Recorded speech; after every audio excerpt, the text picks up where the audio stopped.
Bueno, buenos días.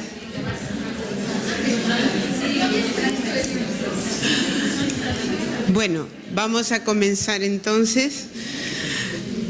Hoy tenemos aquí, como sabéis, a la profesora Ana de Miguel y me toca el honor de presentarla. Ana de Miguel es filósofa, es feminista, es profesora titular de Filosofía Moral y Política en la Universidad Rey Juan Carlos y hemos sido compañeras del seminario Feminismo e Ilustración durante varios años. Como sabéis, el seminario Feminismo e Ilustración que creó Celia Amorós en la Universidad Complutense de Madrid ha sido y sigue siendo, bueno, ya no existe, terminó en 1994, pero sigue marcando de alguna manera muy potente el pensamiento feminista del ámbito de lengua española en sentido bastante amplio. Pues ahí éramos del grupo de investigación y Ana de Miguel como especialista se ocupaba sobre todo de lo que era el pensamiento filosófico que permitió, que dio una base teórica al sufragismo y al feminismo socialista del siglo XIX. Tiene numerosas publicaciones al respecto. Se especializó en la sujeción de las mujeres de John Stuart Mill y en la obra de Harriet Taylor. Y en cuanto al feminismo socialista, es una especialista en la obra de Alejandra Kollontai.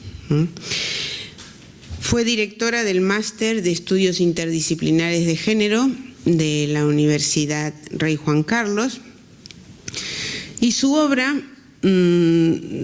podríamos decir que actualmente gira en torno al análisis del feminismo como un movimiento, un nuevo movimiento social, nuevo y viejo, porque es muy antiguo, ya tiene varios siglos, pero un movimiento social que produce una redefinición de la realidad, o sea, una nueva visión de qué es la realidad, cuáles son las relaciones entre los sexos, etcétera, etcétera. O sea, cómo el feminismo no solo es un movimiento por los derechos que va obteniendo y ha obtenido y va obteniendo mejoras en la vida de las mujeres, sino también una forma de repensar el mundo. Ha ganado numerosos premios. En 2015, por ejemplo, el primer premio exequo de Artes y Humanidades de la Universidad Rey Juan Carlos. En 2016 fue nombrada Comadre de Oro. Sabéis que el ser Comadre de Oro es un título bueno, que la tertulia feminista Las Comadres da todos los años a una persona que haya destacado en el marco de la acción o del pensamiento feminista. En 2016 tuvo el accesit al Premio de Divulgación Feminista Carmen de Burgos por el artículo La prostitución de las mujeres, el harén democrático, publicado en el Huffington Post. Y en 2016 el Premio Ángeles Durán de Innovación Científica en el estudio de las mujeres y del género. Creo que todo el mundo aquí conoce su libro Neoliberalismo sexual, el mito de la libre elección, y si no lo habéis leído, yo os aconsejo que lo leáis. Y como no me quiero extender, simplemente diré que junto con Celia Morós ha coordinado los 3 volúmenes de Historia de la Teoría Feminista, que también seguramente conocéis. Y nada, muchas gracias, Ana, por estar aquí, y aquí estamos con ganas de escucharte. Hola, buenos días. Bueno, pues quiero en primer lugar agradecer enormemente la invitación para estar aquí, porque es cierto que, vamos a ver, yo creo que el feminismo en España es una de las aportaciones más importantes de nuestro país, filosófica y teórica, al mundo en general. Pero no cabe duda que la labor de la Cátedra de Estudios de Género de Valladolid, de Palencia, de esta universidad, está realizando una tarea impresionante de conceptualización y de dinamización, por decirlo así, del feminismo. Luego ver a Marina Subirats, la verdad es que tengo muchísimas ganas de saludarla, es un referente en este país, como lo es Alicia Puleo, Maite Alario, Iván, que está aquí, Carmen García Colmenares, Fátima Cruz, en fin, que será un placer, y estoy muy agradecida a todas las estudiantes que hay aquí y que vamos a debatir este tema. Dicho esto, bueno, pues sin más preámbulos, a ver, el título de la clase o la exposición es la sexualidad en los tiempos del neoliberalismo. ¿Cuál es el objetivo de la exposición? Es intentar explicar cómo se refuerzan mutuamente 2 sistemas de dominación o 2 estructuras de poder que determinan nuestra vida de una manera injusta, para decirlo de manera sobria. O sea, son 2 estructuras de poder, el patriarcado y el capitalismo, entendido como neoliberalismo, que están determinando nuestra vida demasiado, y sobre todo que, tal y como yo quiero exponer, se van a unir para determinar la vida de las jóvenes generaciones de tal manera que rompan los límites que hemos ido construyendo durante siglos, pero las mujeres en las últimas décadas, los límites que hemos construido frente al poder de toda la vida, al poder patriarcal y capitalista, que el poder en última instancia, desengañémonos, ¿qué es lo que quiere? El cuerpo de las personas. El poder lo que ha tenido es, cuando tienes poder, tienes el poder de que tus deseos se hagan realidad, para decirlo como lo decía Rousseau, que mi vida sea más fácil y agradable. Para eso queremos el poder. Que alguien haga mis deseos que se cumplan. Si eso es el poder, podemos entender casi la historia de la humanidad como la historia de ir poniendo límites, las personas, el pueblo, mujeres y hombres, primero los hombres, luego las mujeres, poniendo límites a lo que el poder tiene derecho a hacer con nuestro cuerpo, que somos yo. No hay separación yo y mi cuerpo es mi persona. Entonces, esos límites que hemos construido, de muchos tipos por ejemplo, terminar con la institución de la esclavitud, fue un paso grande de la humanidad al decir, tú no tienes acceso a este cuerpo como persona entera. Una persona no tiene dueña, no tiene dueño. Luego es verdad que entramos en el trabajo asalariado, que metafóricamente se puede definir como otro tipo de esclavitud, pero en el trabajo asalariado se van marcando los límites a lo que el poder puede hacer. Las chicas, las obreras del siglo XIX no tenían ningún poder para decir a los capataces se acostaban con ellas, abusaban sexualmente de ellas cuando querían y como querían. Si no, las podían echar. Bien, es verdad que ya el mito de la libre elección decían, bueno, si no quieres, ya querrá la otra, pero tú no solo no vas a ascender, sino que vas a ir a la calle. Entendemos cómo, sin embargo, hoy con el concepto de acoso sexual, aunque es verdad que no acaba de funcionar, por eso las relaciones de poder son muy fuertes y poco podemos contra ellas si no nos organizamos, si luchamos, pero hemos ido construyendo este límite de yo seré tu empleada, pero tú, o tu alumna, pero tú no puedes acceder a mi cuerpo, por ejemplo, para tu placer sexual, porque te puedo denunciar. Entonces, si entendemos la historia de la humanidad de esta manera, como la historia de cómo hemos ido consiguiendo poner límites al poder frente a la rapacidad del poder para que sus deseos alguien los cumpla, pues lo que yo quiero explicar es cómo hoy en día, en la actualidad, el sexo, la sexualidad, entendida como práctica sexual, no como sexo-género, la sexualidad está funcionando, ayudando al neoliberalismo a legitimar la ruptura de los límites en lo que hace a poder acceder al cuerpo de los otros con dinero, por ejemplo. Entonces, la idea, si el neoliberalismo, si tenemos que definirlo muy sintéticamente, si lo podemos definir como una nueva creencia básica para organizar luego todo el entramado político, económico y cultural, la creencia básica de que todo se puede comprar y vender, incluido el cuerpo de las personas, si hay consentimiento por el medio, si esto es el neoliberalismo, una creencia, ya una superideología, una creencia interior firme de que todo se debe poder comprar y vender. ¿Por qué no? ¿Por qué vamos a poner límites al mercado y al emprendimiento de los mercaderes y de los consumidores? Si todos somos, el mercado es bueno, el sexo es bueno. ¿Quién va a atreverse a decir que el sexo no es bueno?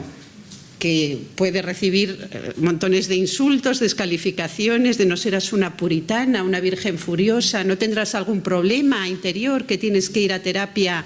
Entonces, si sumamos, el mercado es bueno, todo se puede comprar y vender, ¿por qué ponerle límites? El sexo es bueno, ¿por qué ponerle límites? Pero sí, vamos a poner uno porque somos demócratas, porque somos socialistas o porque somos personas que creen en el valor de la igualdad. Son sociedades que defienden el valor de la igualdad. Entonces, el límite único será el que consientan las personas, que consientan a trabajar 12 horas diarias o que consientan a renunciar a los fines de semana o que consientan a temas como la prostitución, los vientres de alquiler.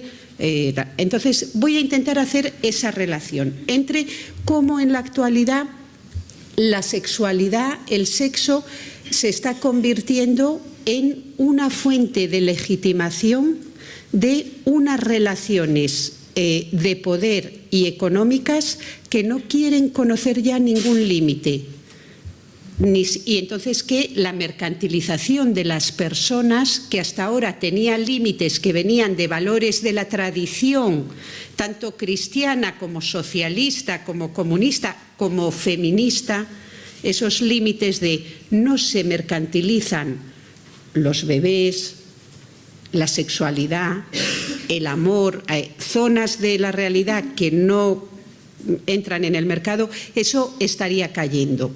Con lo que, nos iríamos hacia sociedades en que verdaderamente sí vamos a mantener que los límites de todo tienen que estar no en una sociedad que decida lo que no se puede comprar ni vender, los límites de las horas que se pueden trabajar cada día, si vamos a dejar al libre consentimiento individual de cada persona lo que haga o no.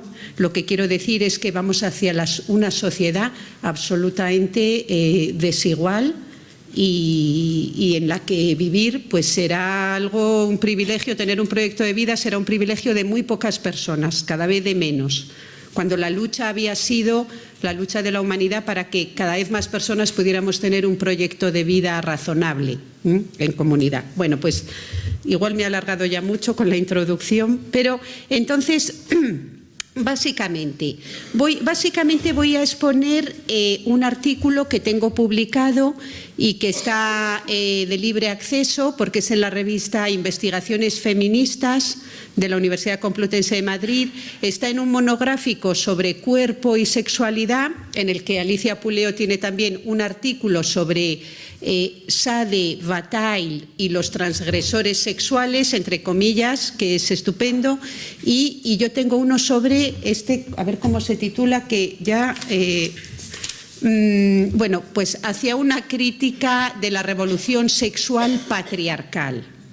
Él es una invitación a dejar de hablar de revolución sexual a secas y ver hasta qué punto ha sido una revolución sexual patriarcal.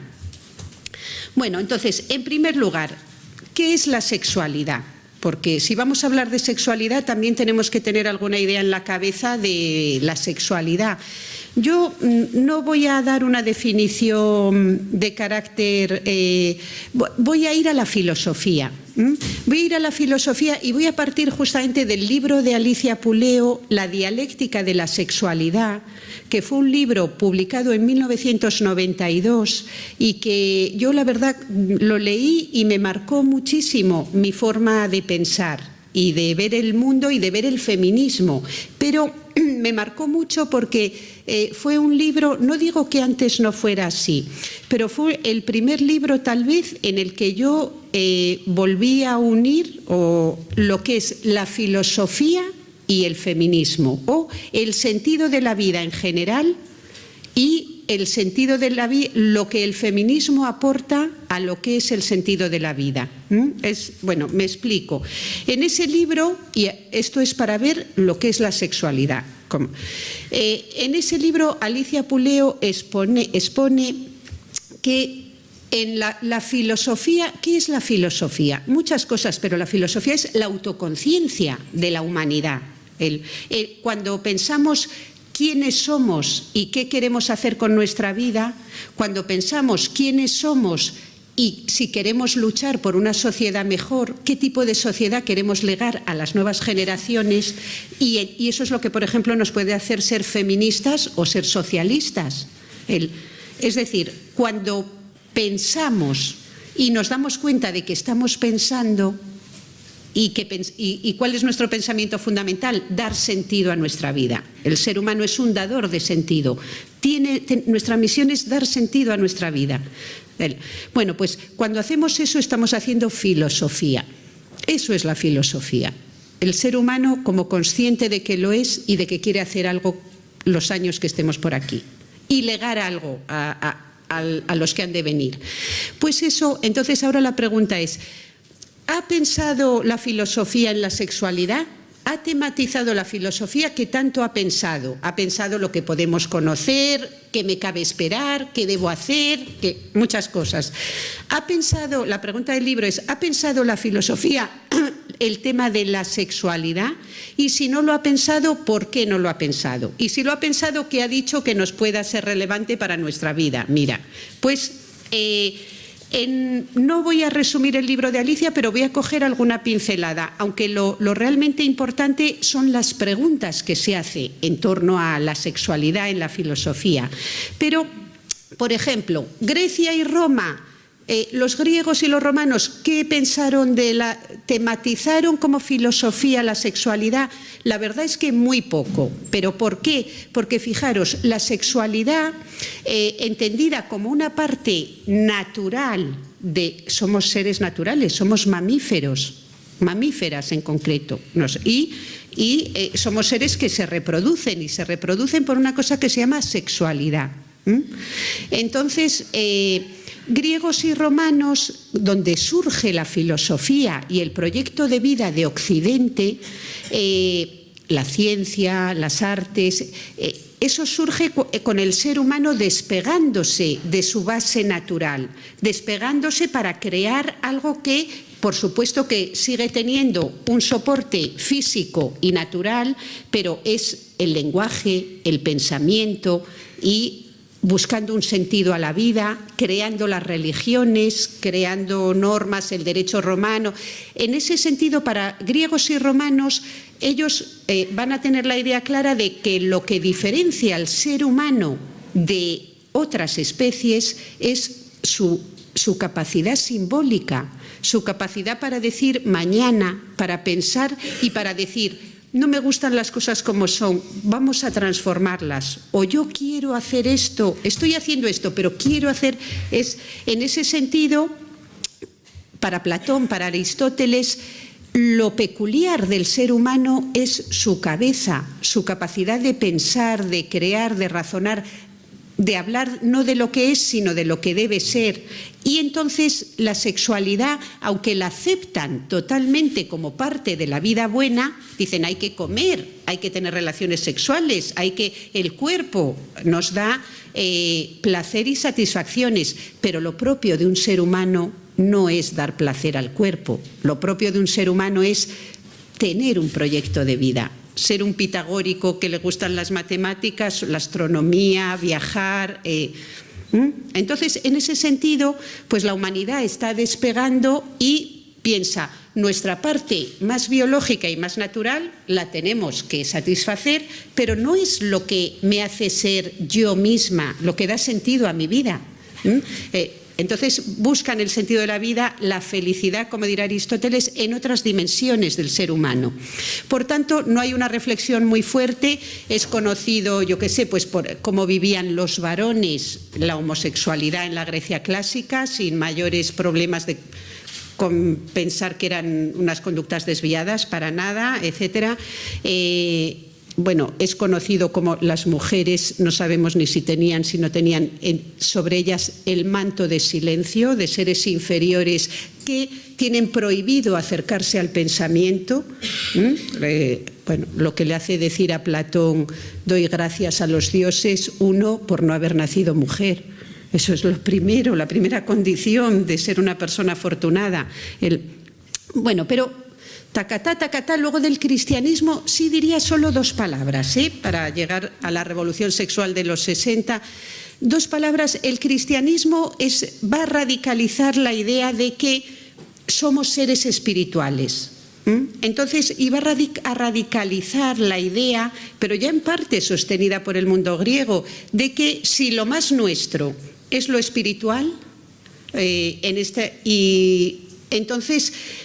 van a mantener, San Agustín, por ejemplo, que todo lo físico, como buscar el placer en la comida, en el sexo, nos aleja de nuestra parte espiritual. En argot cristiano nos aleja de Dios. Entonces, dar rienda suelta a los placeres físicos, entre ellos la sexualidad, nos aleja de nuestra parte más espiritual, pero que nadie tenga, querría yo, una concepción ingenua del cristianismo y de la cristalización institucional del cristianismo. Es bien sabido que los papas, tenían relaciones sexuales, tenían hijos ilegítimos porque no podían ser padres, lo eran en el sentido de padres de toda la Iglesia y de toda la humanidad, pero la laxitud de la historia del cristianismo con el sexo para los varones ha sido enorme. La Iglesia y los padres de la Iglesia siempre legitimaron la prostitución de mujeres. La Iglesia conceptualizó, vivió del dinero de los impuestos de las zonas de prostíbulos, que ha estado legalizada la prostitución mayormente a lo largo de toda la historia, y como decía en este momento, ahora se me ha ido y la Iglesia ha sido siempre enormemente patriarcal y enormemente complaciente con lo que denominaba la debilidad masculina. La debilidad masculina. Por eso legitimó la prostitución desde la teoría del mal menor. La prostitución, la Iglesia, los teólogos no podían mantener que fuera un bien para la sociedad, que los hombres pudieran acceder al cuerpo de las mujeres cuando quisieran, por un módico precio. Tanto como un bien no podían mantenerlo, pero sí mantuvo que era un mal menor. La prostitución era un mal, pero era necesario para mantener el orden social. ¿Qué orden social? El orden social patriarcal. El mal mayor hubiera sido que los hombres no tuvieran un mercado de cuerpos de mujeres de libre acceso para satisfacer lo que se llama la debilidad masculina, que ya os traduzco, sus deseos sexuales sobre el cuerpo de una mujer cuando quisieran. O sea, que la Iglesia y la tradición cristiana siempre ha sido enormemente comprensiva hasta el punto que lo ha legitimado y ha cobrado impuestos de ello a lo largo de toda la historia. Con la sexualidad masculina, decía, por supuesto que los hombres tienen que satisfacer con el cuerpo de una mujer esa necesidad.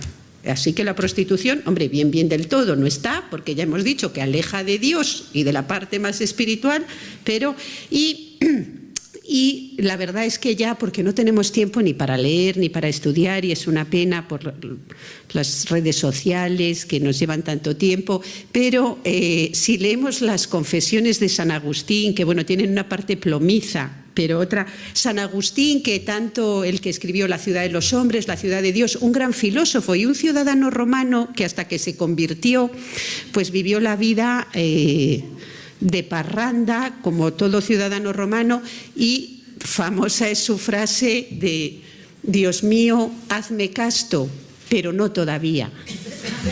Entonces, es decir, que lo de que el cristianismo ha sido solo represión sexual, en fin, no, pero luego simplificamos mucho la historia, ha sido muy comprensivo ¿con quién? Con la sexualidad de los varones y con el derecho de los varones a satisfacer esa sexualidad. Con quien no fue nada comprensivo, todo hay que decirlo, fue con la llamada sexualidad femenina, si es que existe, vamos a ver, porque salir no sale en ningún sitio. Es decir, la doble moral sexual es el primer concepto claro que ha caracterizado en la historia de la filosofía y en la historia del pensamiento, en la historia de la medicina, al pensamiento occidental sobre la sexualidad. Pues lo ha caracterizado una cosa que podemos llamar la doble moral sexual. La doble moral sexual. La complacencia explícita o implícita con la sexualidad masculina, pero no hablamos de masturbación, que puedan masturbar, sino accediendo al cuerpo de las mujeres para su placer sexual. Y punto número 2, ¿cuál es la otra parte? El mantener que las mujeres o bien no tienen sexualidad o si la tienen no debe manifestarse más que para la reproducción de la especie a partir del matrimonio, para complacer al marido en caso de matrimonio o para ser cuerpos de libre acceso para todos los hombres en el momento en que lo deseen en la prostitución. Basta ver, hay una cosa también, los 10 mandamientos, por ejemplo, no codiciarás la mujer de tu prójimo, es un mandamiento dirigido solo a los varones. La religión cristiana les dice, mira, no debes a la mujer de tus compañeros, amigos, etcétera, no debes querer acostarte con ella, no está bien. No se lo dice a las mujeres no son sujetos ni de moral, ni de discurso, ni siquiera como sujetos que se les crean ni capaces ni de desear al marido de su prójima, por así decirlo. Bueno, pero todo eso ya queda... de ahí es de donde venimos. Entonces, de una conceptualización de la sexualidad que, aun siendo la filosofía la reflexión sobre el ser humano, eso no ha sido así. Ha sido la reflexión sobre el ser humano identificándolo con el varón.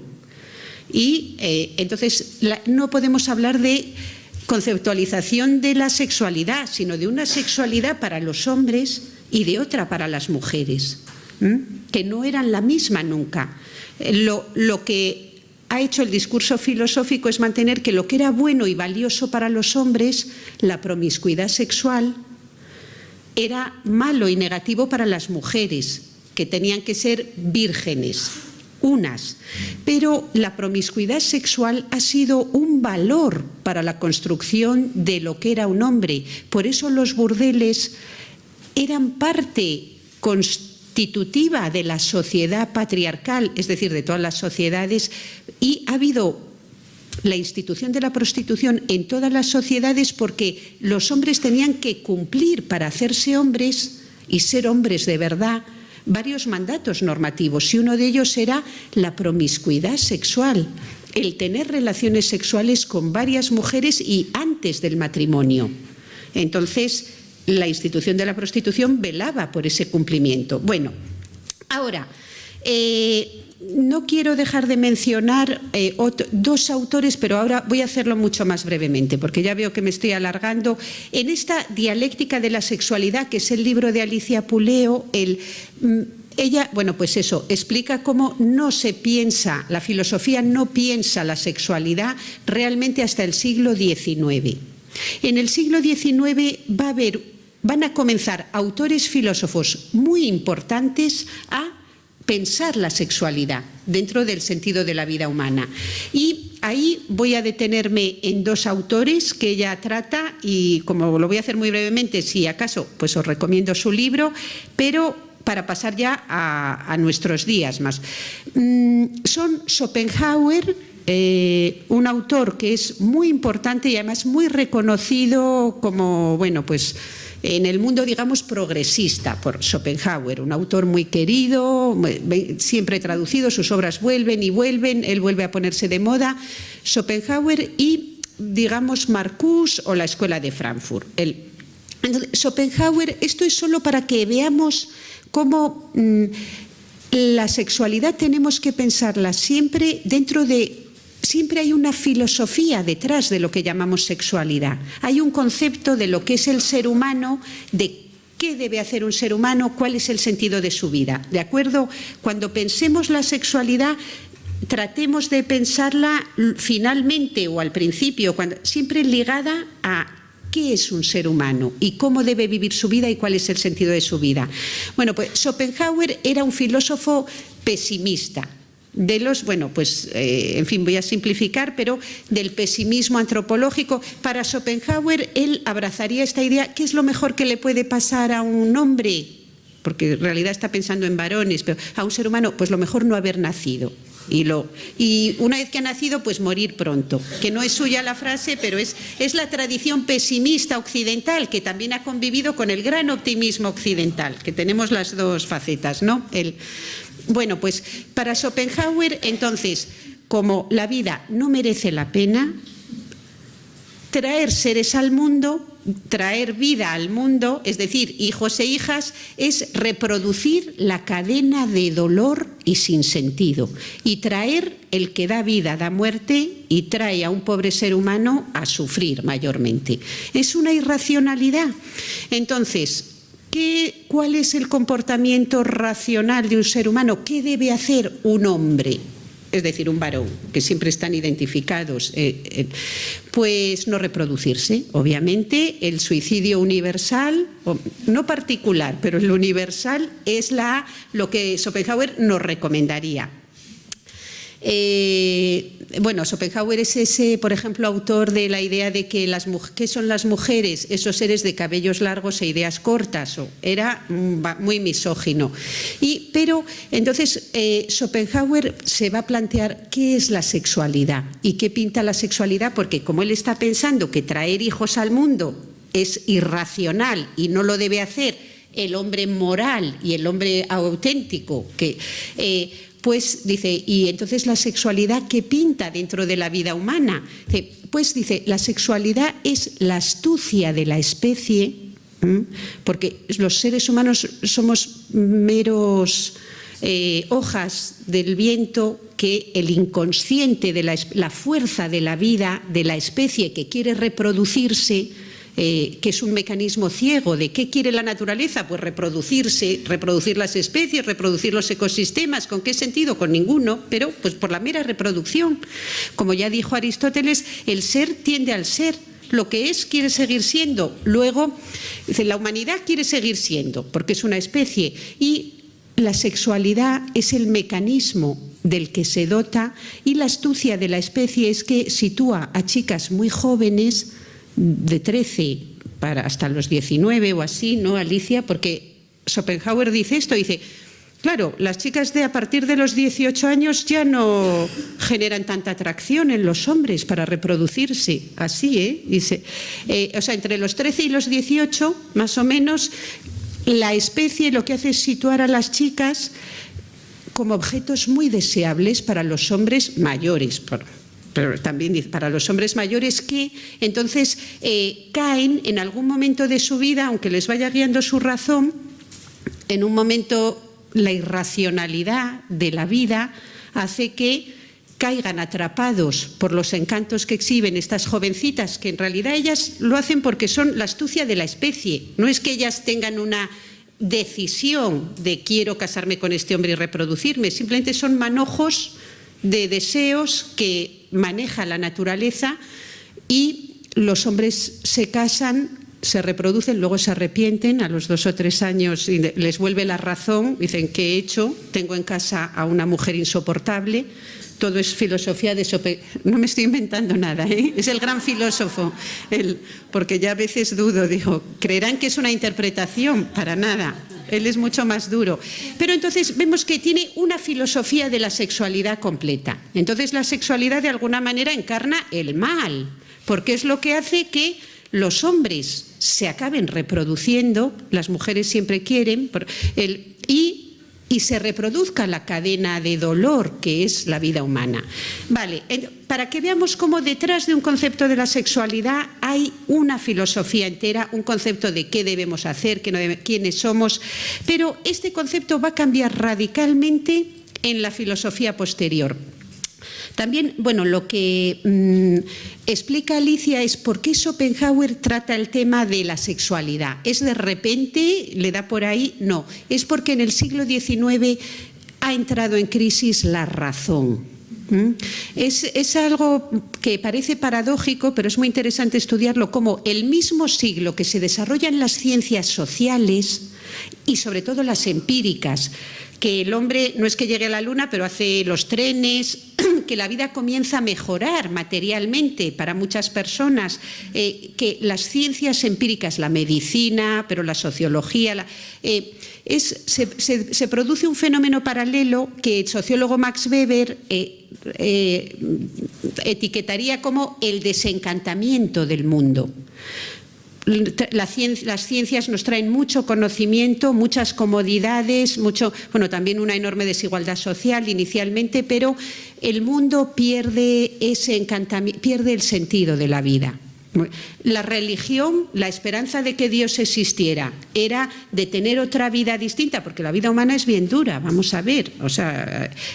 Pero no hace falta abrazar a Schopenhauer para reconocer que la vida tiene muchas limitaciones para el ser humano, pero ese desencantamiento del mundo hace ver que,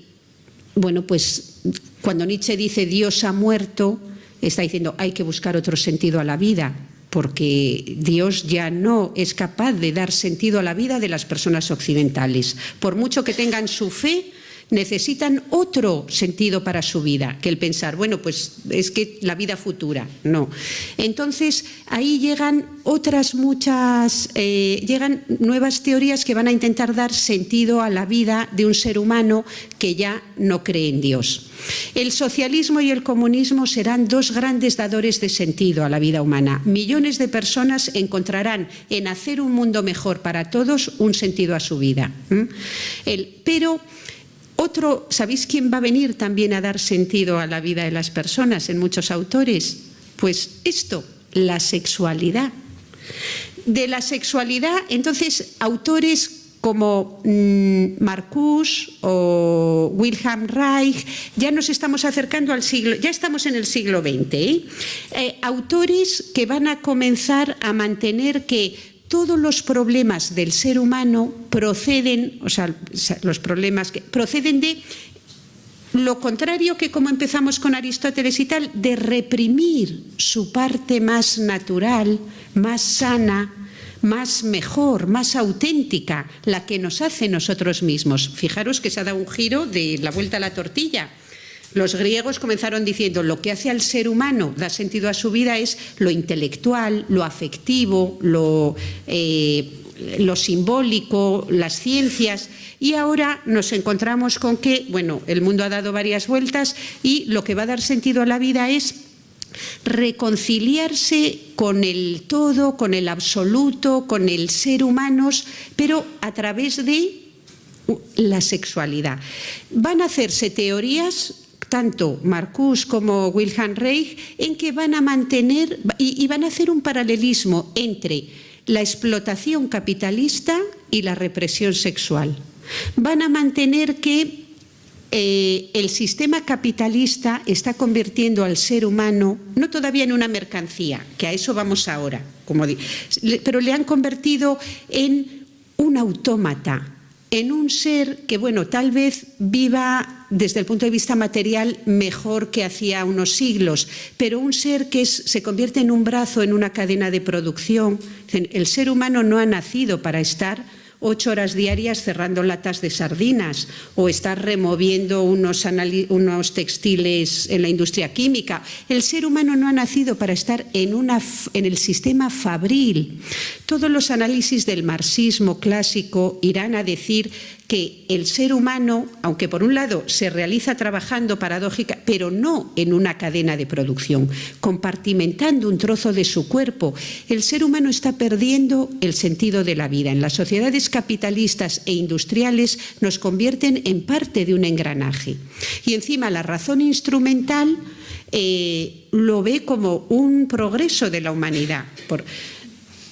Y vidas consagradas a trabajar y a ser parte de un engranaje de trabajo, y encima en una desigualdad social como es la capitalista. Bueno, en la rebelión contra esta forma de organizar la vida humana, y esto que se llamaba la racionalidad, de organizar el trabajo racionalmente, la sexualidad va a pasar a tener un papel muy protagonista. Si no queremos así, ¿cómo queremos vivir? Bueno, pues parte, como voy a ir muy sintetizando esto, parte de la lucha contra ese sistema opresor, capitalista y tecnificado, hay que ir al libido, al deseo sexual, como el nuevo protagonista que puede volver y romper con esa forma de entender la vida centrada en el dinero, en la ganancia, en el consumo y no en el placer, sino en la represión absoluta del placer, es el eros y el tánatos. Bueno, pues con estas ideas, en la década de los 60, que se llama la década prodigiosa, la gente joven, la juventud, aunque curiosamente amparada siempre con las teorías de señores varones que pasaban los 60 años, pero bueno, así son las cosas, pues armada la juventud con las teorías de estos popes o santones de la filosofía y la revolución sexual, pues hicieron la revolución sexual. Vamos a ver.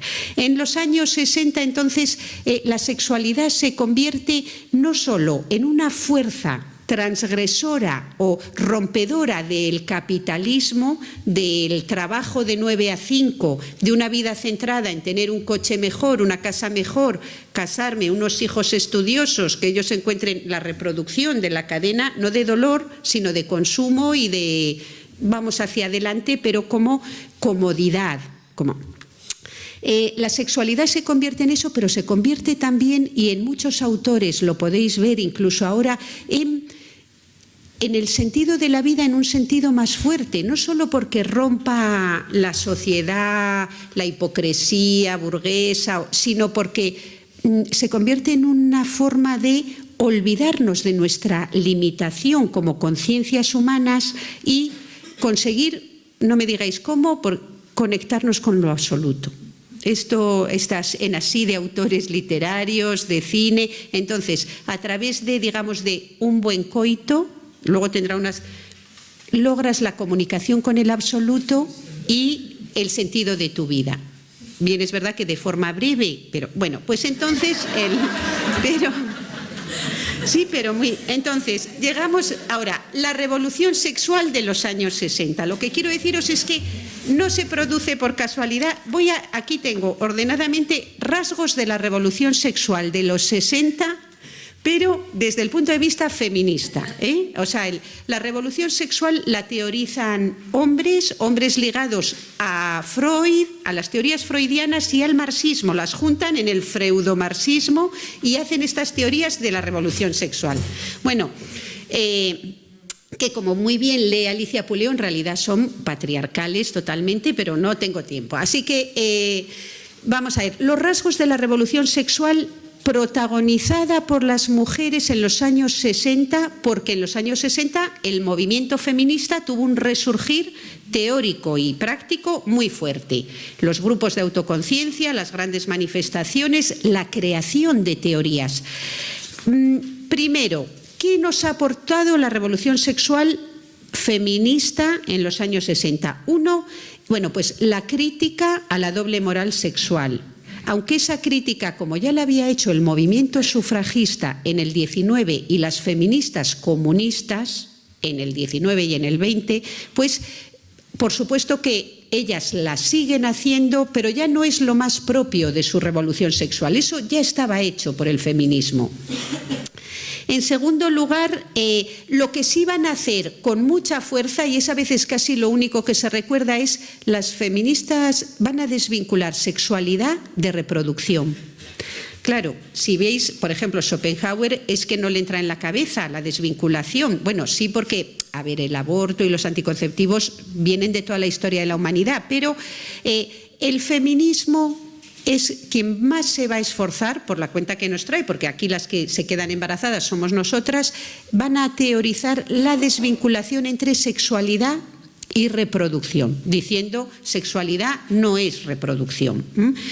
Eso en segundo lugar. En tercer lugar, y aquí este es un tema crucial, las feministas de los años 60 lo que hicieron fue denunciar la sexualidad patriarcal. Y ese es uno de los rasgos cruciales de las feministas de los años 60. Denunciar que la sexualidad no es la sexualidad, que la sexualidad es patriarcal. Y van a hacer unos análisis teóricos extraordinariamente buenos y que tenéis que leer, porque amén de estar expresados muy claramente, es que son enormemente interesantes para comprender nuestra propia vida en la actualidad.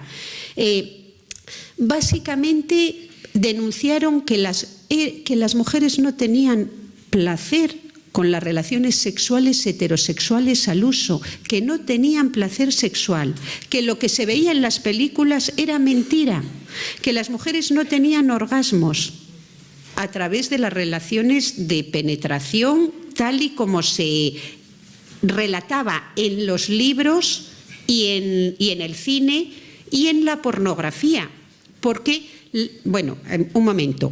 Entonces, el informe Haidt, no solo ellas, ¿cómo llegaron a esta conclusión? Pues porque al reunirse en aquellas asambleas de mujeres o círculos de pocas mujeres en que comenzaron a quitarse el mandato de cállate la boca, porque el mandato patriarcal es fluido y nos manda muchas cosas, pero uno principal es cállate la boca, en esto no te metas, te he dicho que te calles.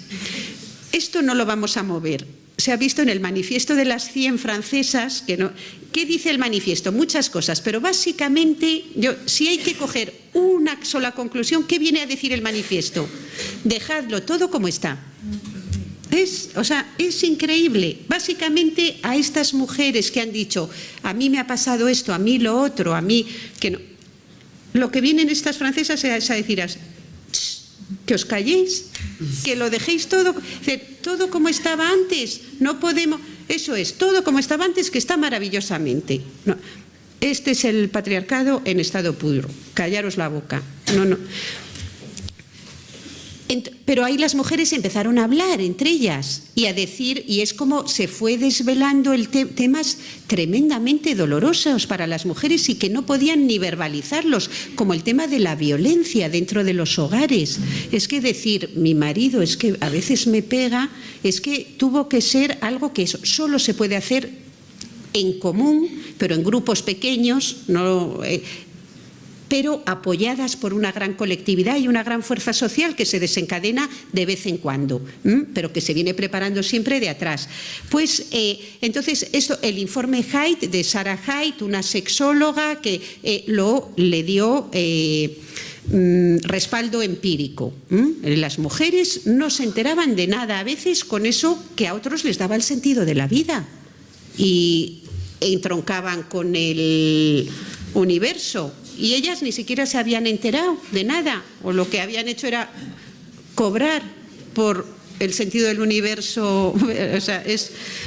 O sea, vemos que la conceptualización es muy distinta para unos y para otros, pero esto se lo debemos. Y entonces ellas reivindicaron algo que fue específico de las mujeres, el derecho a ver cómo podían llegar a sentir placer, ya que no lo estaban sintiendo. Daros cuenta de que la revolución sexual masculina no decía tenemos derecho a sentir placer. En todo caso decía tenemos derecho a hacerlo con muchas y a que no se nos pongan límites, a que haya con dinero, sin dinero, gratis, en casa, fuera. Ya son visiones totalmente distintas. Las mujeres tienen que decir tenemos derecho a sentir placer y lo vamos a buscar y vamos a conocer nuestro cuerpo, lo primero que no lo conocemos. Y estuvo toda la ginecología no patriarcal, que hubo una obra, Our Bodies, Ourselves, que es nuestros cuerpos, nosotras mismas, no mi cuerpo, mi mercancía, sino mi cuerpo, yo misma, nosotras. Que te daban un speculum, que yo, como esto, un espejo ginecológico para que las mujeres se lo pongan en sus partes sexuales y vean lo que hay ahí adentro, que es una forma realmente de saber quiénes somos también, porque nos desconocemos esa parte. Pues eso fue la revolución de los años 60, enormemente, con un potencial enormemente liberador. Y por supuesto, el reivindicar la sexualidad entre mujeres como algo que merecía la pena explorar y probar, y como algo que no era una conducta desviada, que era tampoco ningún mandato de harás esto, ni la buena feminista es lesbiana, ni mucho menos. Pero sí hubo muchos debates, pero sí el animar a la revolución sexual en las mujeres anima a explorar nuestros cuerpos, a explorar, a descubrir el placer y a hacerlo pues de una manera auténtica, recíproca y exigiendo reciprocidad, relaciones basadas en la,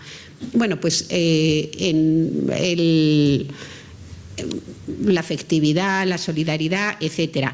Otra cosa, descubrieron también lo que era la violencia sexual y la pusieron de manifiesto con muchísima determinación. Las violaciones, los abusos, pero también rápidamente la identificación en la sociedad patriarcal de sexo y placer con violencia y humillación. Y ahí es la grandísima Kate Millett, a quien voy a dedicar unos momentos. Kate Millett y su obra Política Sexual de verdad es extraordinaria, aunque yo hace mucho que no leo ya las primeras partes de la obra. Leo las últimas y son extraordinarias. A ver, Kate Millett, en la última parte de Política Sexual, publicado en 1969, va a hacer lo que hizo ya la metodología de Alejandra Kollontai, la feminista comunista. Lo que va a hacer es para ver qué les pasa a las mujeres o cómo se expresa la ideología patriarcal, va a recurrir a la literatura, a las obras de literatura, porque el arte, como ya estamos viendo cada vez más, el arte es una necesidad que tenemos los seres humanos enorme. El arte nos ayuda a dar sentido a nuestra vida. El arte es tan necesario, el arte, todo lo que es el mundo de la creación, o hablar, es tan necesario como comer. Primero tienes que haber comido, pero una vez que has comido tienes que dar sentido a tu vida, y a eso viene la filosofía, el arte. Pero, ¿qué pasa con el arte? Pasa una cosa, que el arte inhibe nuestro juicio crítico. También lo puede despertar, pero es un experto en inhibirlo.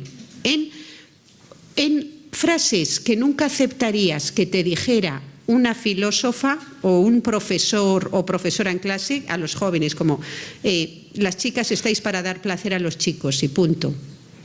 Ellas se levantarían ante una frase, dirían, ¿pero qué está usted diciendo? ¿Le vamos a acusar ahora mismo a la dirección o a la defensora del estudiante? Sin embargo, se lo dice una canción, se lo dice la pornografía, se lo dice, vuelve a decir la pornografía, se lo dice la pornografía otra vez.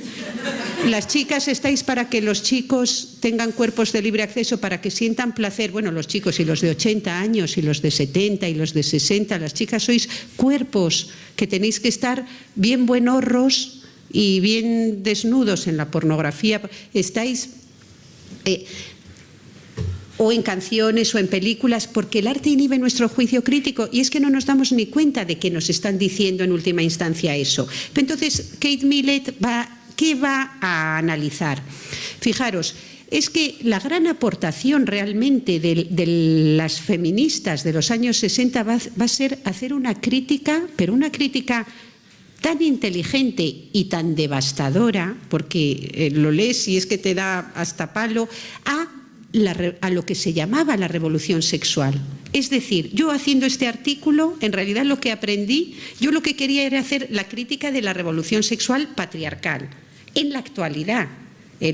Pero lo que me encontré es que esa crítica ya la había hecho mejor que nadie Kate Millett y Shulamit Firestone, por hablar solo de dos, O sea que el feminismo lleva desde ahí, desde el año 69, criticando la sexualidad patriarcal, pero es que ha sido neutralizado luego por otras teorías que a ver si me da tiempo a exponer. Pero entonces, de Kate Millett, mira, ella analiza en esa última parte, creo que son 3 o 4 autores de literatura, 3 literatos súper famosos y que eran grandes santones de la revolución sexual. O sea, Henry Miller, D.H. Lawrence, Jean Genet y ¿hay alguno más? 3, pues 3. Bueno, estos son escritores mega hiper famosos, aunque no les conozcáis, da igual, ya os lo... En su día tuvieron una influencia, bueno, me voy a centrar en Henry Miller. Si vais a Wikipedia veréis que Henry Miller, un hombre que estuvo hasta encarcelado, no, pero sus libros fueron censurados, porque él era un transgresor sexual, uno que venía con la nueva anticapitalista, antipatriarcal. Bueno, Henry Miller escribe varios... ¿Cuál es el personaje fundamental de las obras de Henry Miller? Y os digo que esto ha formado nuestras cabezas totalmente y nuestros corazones, y por lo menos las de mi edad. Y los de mi edad, los varones, ni os cuento. Y Henry Miller, su protagonista es él mismo. Y es un maravilloso canalla. ¿Por qué es un hombre un canalla? Así, en plan bien... Bueno, porque es un depredador sexual de mujeres, porque si no, no sería un canalla, sería un canalla, un explotador, no, pero si eres un canalla, es un canalla con las mujeres, y gran tío y colega con los hombres, eso es un canalla, bueno, en plan Sabina, bueno, entonces... Muy bueno con los hombres, muy de izquierdas por otro lado, o como un independiente de todo poder, y con las mujeres, pues, a ver, Henry Miller, todo lo que cuenta en Trópico de Capricornio, voy a seguir a Kate Millett, ella dice, bueno, este hombre que se presenta a sí mismo como un maravilloso antiburgués, luego rechaza la lógica instrumental del capitalismo, no tiene un duro. ¿Dónde vive? En un barrio de París. Él es americano, pero vive en un barrio de París bohemio y que seguramente quiere ser escritor, vive ahí con los otros que quieren ser pintores, es maravilloso, idílico. ¿Cuál es el sentido de la vida de ese alter ego cada día que se levanta? ¿Cuál es la narrativa, la trama de las novelas? Como dice, un día sin conseguir un buen polvo gratis es un día desperdiciado. Entonces, la trama fundamental es como Miller va a alguna tonta, babosa, imbécil, estas son puta, pero esta sí que era puta, que anda cerca de él en el barrio. ¿Cómo anda ella? ¿Cómo están las mujeres? Medio tirada en una cama, en un baño siempre con las bragas bajadas o casi, nunca está haciendo nada. Las mujeres de Henry Miller no hacen nada, están medio tumbadas esperando a que él llegue y se lleve un buen cipotazo o les meta el hacha. Esta es la manera de contarlo.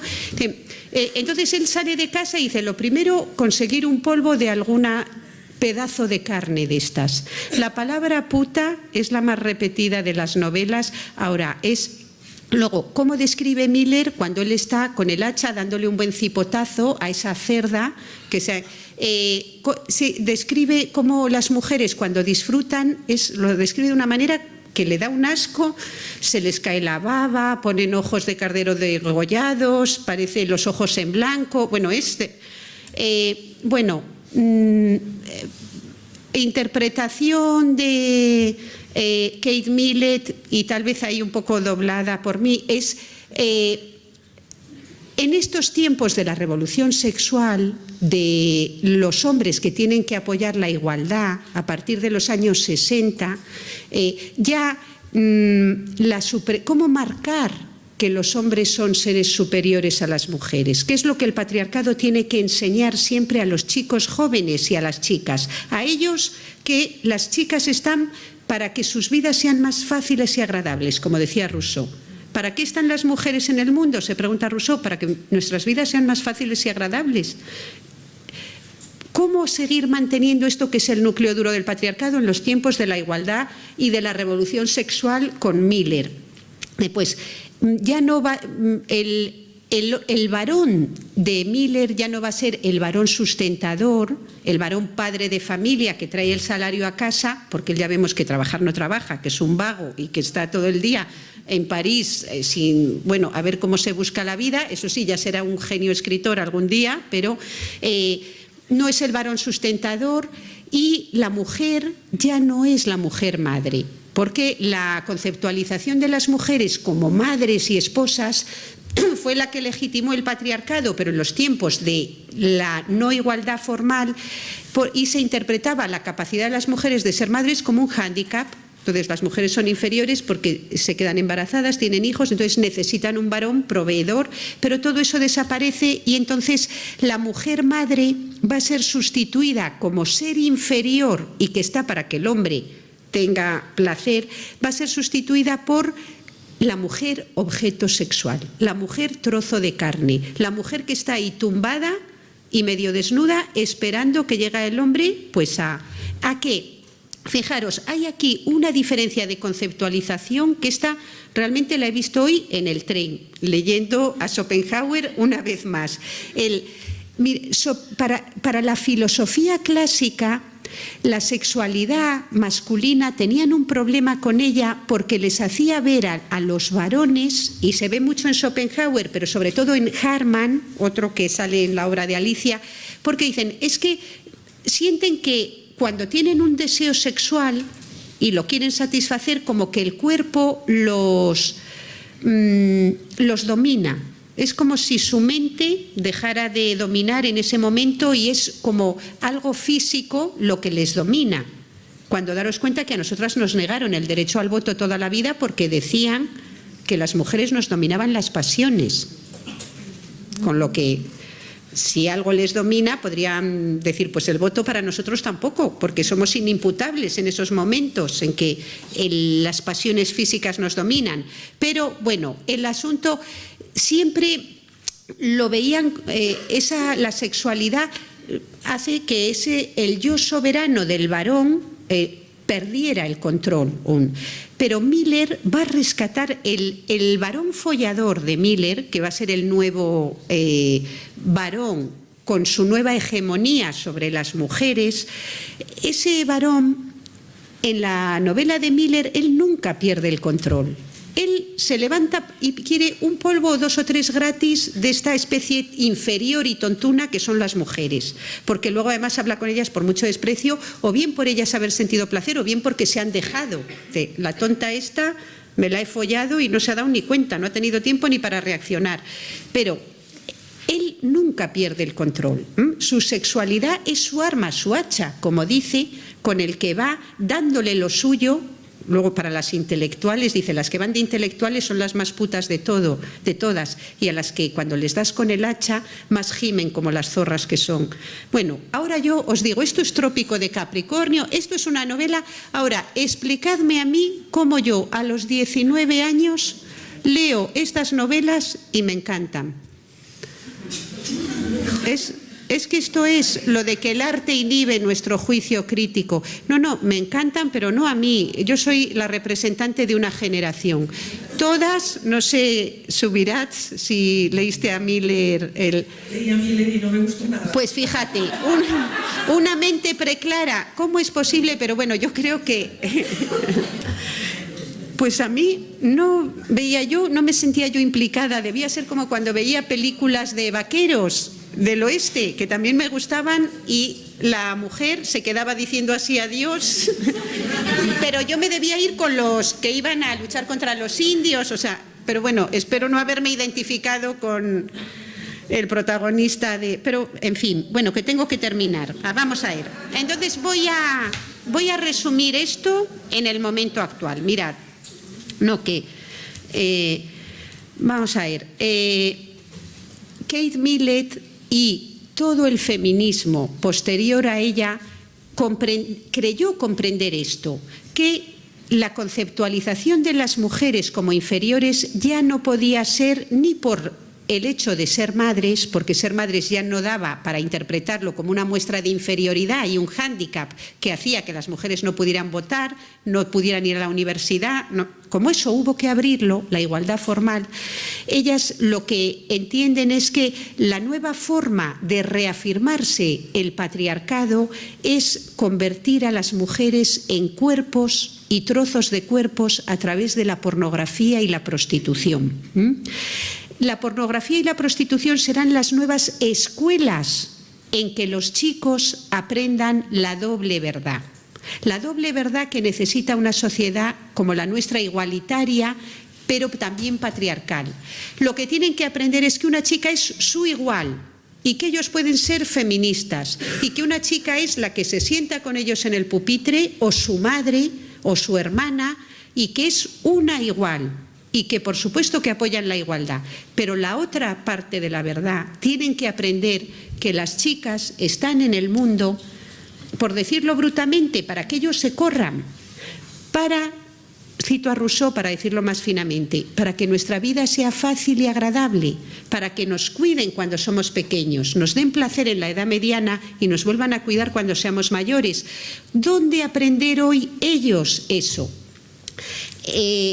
Yo me uno a las autoras que están defendiendo que la pornografía y la prostitución están siendo hoy esas escuelas de desigualdad humana en que un chico aprende lo que es una mujer, unas tetas, un culo, un trozo de carne. Y está aprendiendo a asociar lo que ya vio Millett, mi placer sexual con la humillación y la violencia, porque estoy dirigiendo una tesis sobre pornografía que está siendo mucho más interesante de lo que podíamos prever al principio. Los vídeos más vistos, que los tenemos todos examinados, pero todos 50 millones de visitas, 55, vemos cómo llegan las visitas mientras los estamos analizando. Son todos vídeos en que las chicas salen profundamente humilladas de la relación. Hay uno... Bueno, ya está publicado, luego os doy la referencia, si queréis, está publicado y os va a dejar, pero os va a hacer un impacto profundo en la mente y en el corazón. Hay uno, el tercero más visto, hay uno que es ¿quieres violarme, verdad? Lo sé. Y ahora, este es uno de los más vistos, sí. Pero hay otro en el que hay una chica muy muy joven, fijaros, es que hay un sitio web que se llama chicos que venden a sus chicas, a sus novias como putas para conseguir algo. Y esto es todo una serie de ellos, o igual que hay series de todo tipo, tú abres y tienes de todo, y uno de los perfiles más visitados es el de chicos que venden a sus parejas como putas para conseguir algo, para conseguir unos muebles, para conseguir una rebaja en el piso, al casero, para lo que sea. Y en este es de la parte de chico que pone a su chica de puta para conseguir, y se ve como ella, entonces el casero o para la rebaja,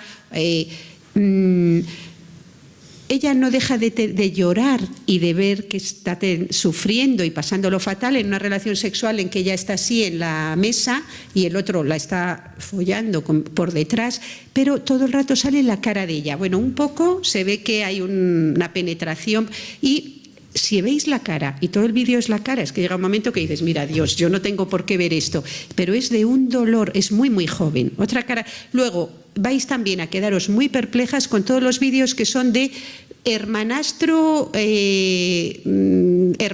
se levanta con la polla de su padrastro en la boca, de familias así, por no hablar ya de la nueva pestaña que se ha hecho más famosa de madres de mis amigos que me follaría. Todo esto en inglés, claro, que queda mucho más fino y que encima ya hay hijas que le dicen orgullosas a su madre, según hemos leído en algunas revistas, mamá, dicen en clase que eres una que podría estar en lo de madres que me follaría. Bueno, este es el mundo, os lo digo de verdad. Quiero decir, hay gente que dice, no, pero la pornografía, hay que ver la pornografía para saber cómo se están forjando y cuál es si el mensaje a los chicos es tú tienes derecho a esto y la asociación de placer con humillación o dolor femenino. Y luego, otra cosa más, el mensaje a los chicos es solo este, piensa en tu placer, solo en tu placer. Lo otro no tiene importancia y eso es el neoliberalismo económico puro y duro. El neoliberalismo económico, la apología y legitimación del capitalismo no es solo decir todo se puede comprar y vender y no tienes por qué tener mala conciencia ante nada, todos los cuerpos, es también decir, piensa solo en tu placer. Se hace en términos sexuales, se legitima en términos sexuales, pero luego es construir un sujeto que es la negación del sujeto moral, porque el sujeto moral es el que le dicen, ponte en el lugar del otro y lo primero, tu placer nos importa un bledo, no pienses en tu placer, no es lo primero. Somos la comunidad humana y lo primero es el proyecto que tenemos en común y que queremos legar a las nuevas generaciones. Entonces, ver cómo la sexualidad está utilizándose para reproducir la desigualdad entre chicos y chicas y para legitimar lo que es el núcleo duro del capitalismo en su fase neoliberal. Todo se puede comprar y vender. El libre consentimiento no es problema. Ya conseguiremos, si no son de Etiopía, de Rumanía, ya conseguiremos chicas de libre consentimiento por doquier, sino del centro de China, que está muy poblado, y refuerza y legitima el no pienses en los demás. Piensa en ti y a correr. Bueno, pues muchas gracias por la atención.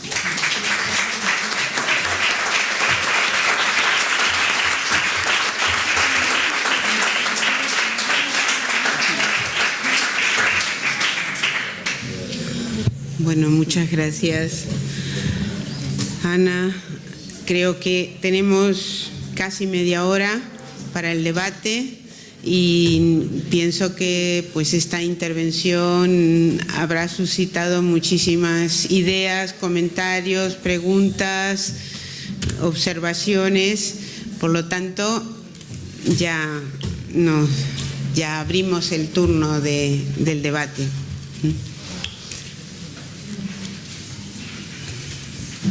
Animaros que estamos aquí para esto.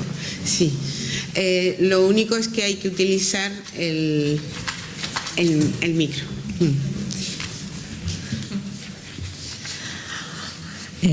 Hola. Ana, supongo que ahora que has dicho esto de lo último sobre la pornografía y los vídeos, hilarás también la idea que cada vez se denuncia más de lo de la fiesta y el te meto mano o que está surgiendo yo no sé si... Explícalo más, por favor. Sí. Es decir, las denuncias que está habiendo ahora en que resulta que yo ahora voy de fiesta y como todos... O sea, quiero entender que es eso lo que hilan ahora los varones. Como ahora somos iguales, tú también estás aquí, ¿será que quieres lo mismo que yo? Y entonces pues te meto mano o 1 a 1 o 5 a 1 o en fin, todas estas denuncias que está habiendo ahora en que parece que ir de fiesta es arriesgarte a que te metan mano o te violen o hagan lo que quieran. No sé si esto viene en esta ola de educarse en la pornografía y la violencia. ¿Estaba antes o es que ahora se denuncia más? No tengo muy claro si viene de un tiempo o no. Yo desde luego no tengo esa sensación de mí o de mi gente de tener esa idea de que cuando ibas de fiesta te podía pasar eso, pero tampoco sé si había experiencias ya de ese estilo. Bueno, muchas gracias. Aprovecho antes de contestarte para que se me olvidó antes decir una cosa y no querría no decirla.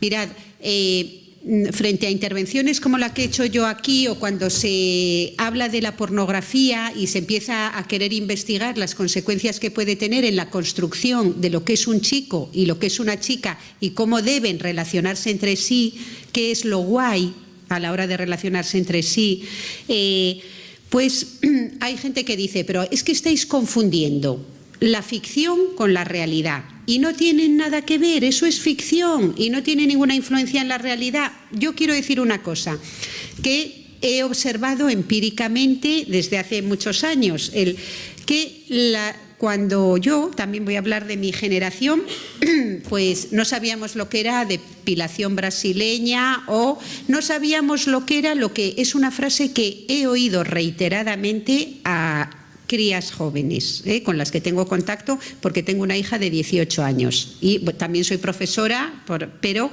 si encima es que el vello es feo. Es que el vello es sucio, es que no, si no me lo quito para agradar, me lo quito porque es asqueroso.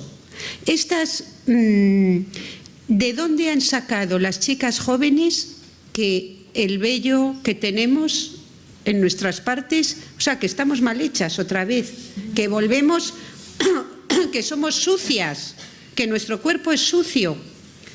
Ya decía Kate Millett, cuando analiza también a Henry Miller, que en el fondo Henry Miller estaba, ella no veía sus libros ni revolucionarios ni transgresores, pero sí le agradecía que dijera con crudeza lo que pensaba mucha gente, era que el sexo con las mujeres era bastante repugnante, así. ¿Por qué? Pues porque su cuerpo también lo era y su vello lo era. ¿De dónde han sacado las chicas? Y todas se depilan enteras, ya os lo digo. O una dice, bueno, yo me he dejado aquí, ¿de dónde lo han sacado? Yo creo que de la pornografía. Ellas han aprendido en la pornografía que un cuerpo bonito, guay, un cuerpo que vaya a desear los chicos es el cuerpo modelo de la pornografía. Y ahora mirad la pornografía. Como todas están depiladas, todas, hay una pestañita en los menús que dice con pelo o vellosas o sea, como sucias con pelo, pero que, oye, para los degenerados, sí, porque ahí hay para todo, abuelas, embarazadas. Bueno, ya lo de las etnias, eso está hipersuperado, es ir ofreciendo otras cosas, porque claro, una empresa cuando está legalizada y normalizada, ahora me dicen, es que ¿cómo es posible que el Estado, que el gobierno, esto no intervenga cuando lo están viendo las niñas y niños de 11 años desde sus móviles en los patios del colegio? Dicen, mira esto. Tenemos que hacer una campaña y pedir, como vi que se hacía en Inglaterra, que quien quiera que le llegue toda esa pornografía al móvil, por lo menos que dé una tecla diciendo sí, quiero que me llegue. Pero si no, que no llegue. O sea, no es ninguna censura, es solo que digas quiero que me llegue, pues mucho que sí, protección al menor, esto, vamos, es una sociedad de verdad que sin pies ni cabeza, que no quiere ver lo que está haciendo. Para responder a tu pregunta, entonces, yo creo que en parte lo he hecho diciendo, tenemos por lo menos una prueba empírica de que la pornografía no es ficción, sino que forma efectivamente el concepto de lo que es, cómo debe una chica presentarse desnuda para tener una relación sexual, sin vello. Y sabemos que la causa, aparte de las depiladoras, que te dicen, te voy a quitar un poco más. O sea, ellas van avanzando porque, o sea, son como, no diré enemigas de la humanidad, pero es que las empresas y el comercio es esto. Es más caro y si no me voy a quedar sin profesión. Y luego la mayoría lo hacen eléctrica, o sea que ya se lo quitan para toda la vida. Pero bueno, yo creo que sí, que la pornografía está construyendo la idea de los jóvenes, adolescentes, de lo que es de cuáles son los cuerpos, cómo debe presentarse el cuerpo de una chica y qué se puede hacer con él. Y es tremendo porque es que de verdad en la mayor parte de la pornografía la asociación entre humillación, luego no consentimiento. De los vídeos más vistos son vídeos en que ellas nunca consienten, al contrario, no dicen déjame, porque son como colegialas que están leyendo, bueno, algo más que lo que hacían las de Henry Miller, siempre tumbadas por ahí, pero unas como que leen y entra un hombre que las ha estado observando, pero ellas dicen déjame, no me molestes, o sea, y eso es lo que a ellos les está aprendiendo a excitar.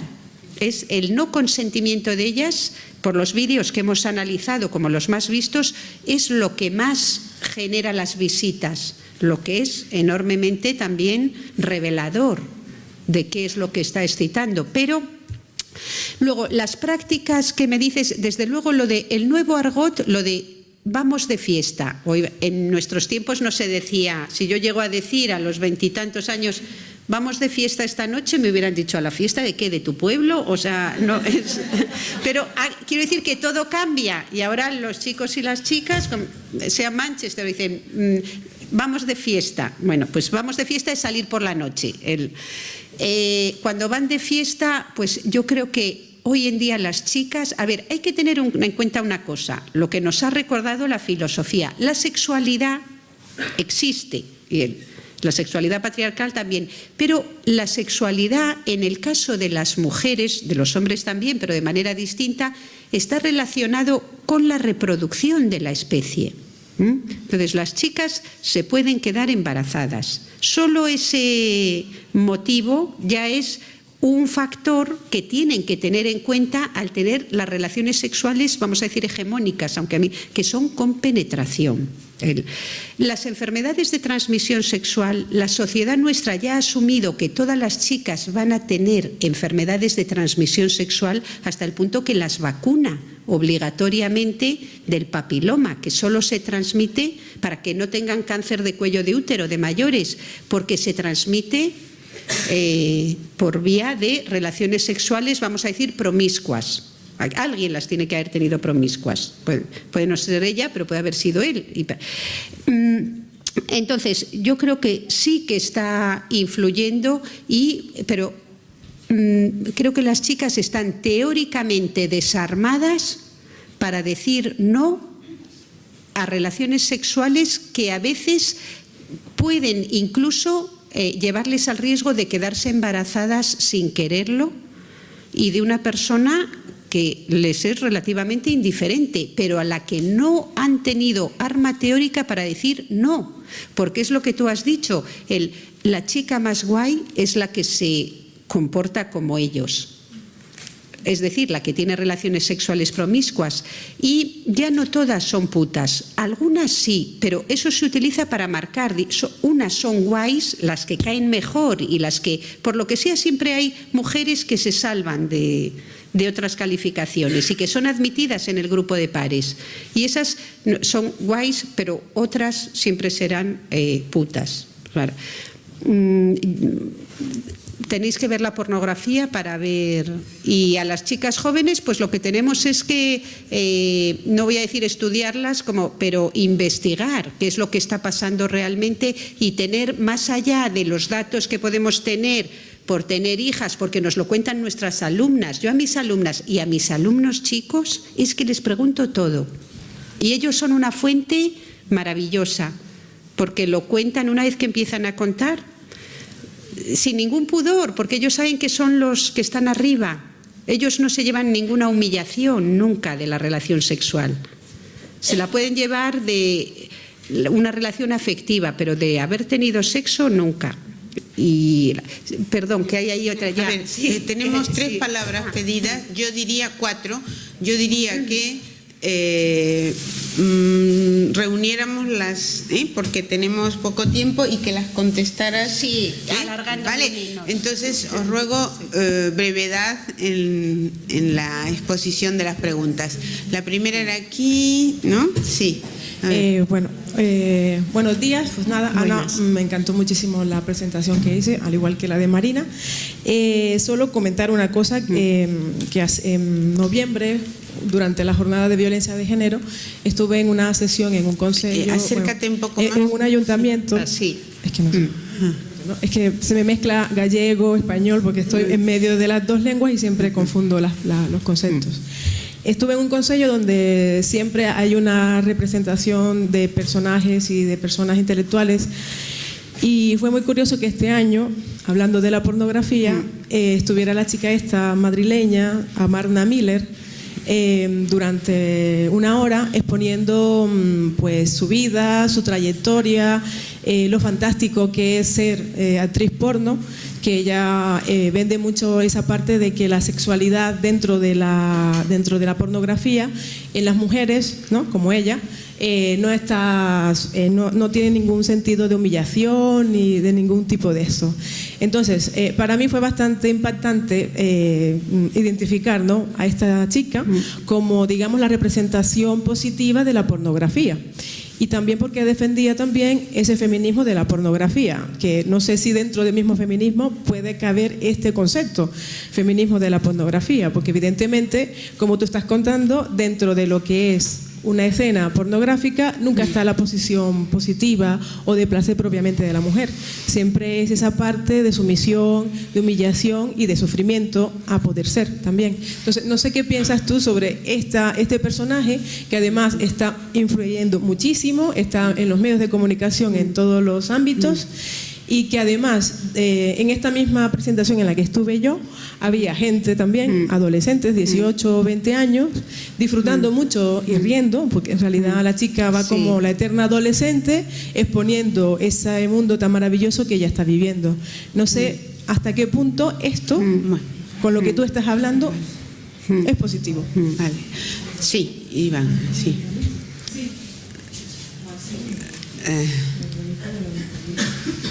Bueno, yo también agradecerte, Ana, pues como siempre, además, estas intervenciones que son maravillosas, porque a la gente de filosofía, acércate un poco sí, más, nos haces ver cómo la filosofía sigue siendo una ciencia vigente para explicar la realidad, ¿no? Y como tú lo haces con esa ironía y haciendo visibles tan claras estas urdimbres de poder que hay dentro de la realidad en la que vivimos, pues es un placer escucharte, aunque siempre me eches la bronca diciendo ¿qué haces aquí? No te cansas de escucharme. Yo quería hacer una aportación.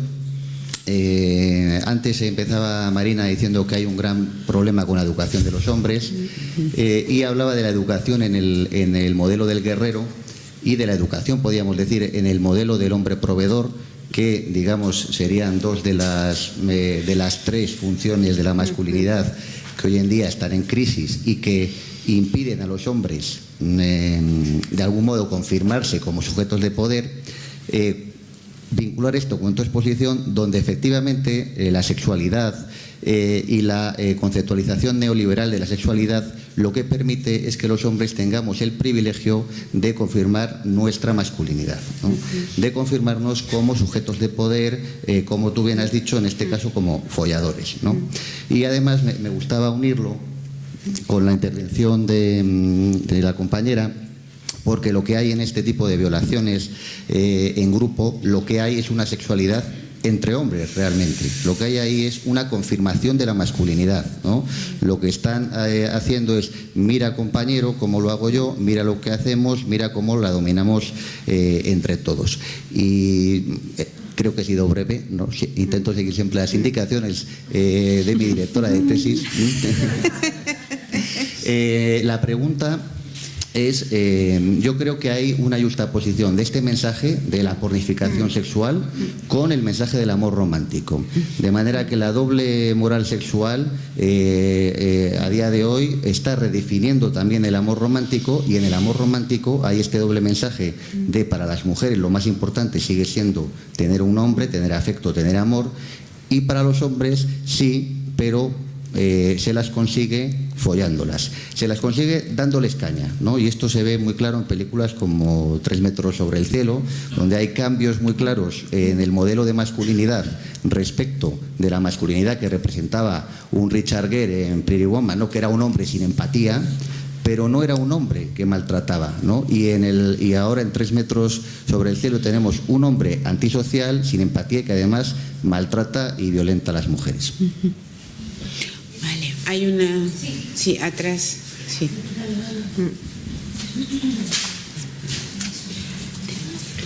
¿Cuántos problemas hay? ¿Cuántos problemas? Pobres chicas, es que me pongo en la... Bueno, pues yo a todo esto lo que quiero poner es quizás un toque de autocrítica.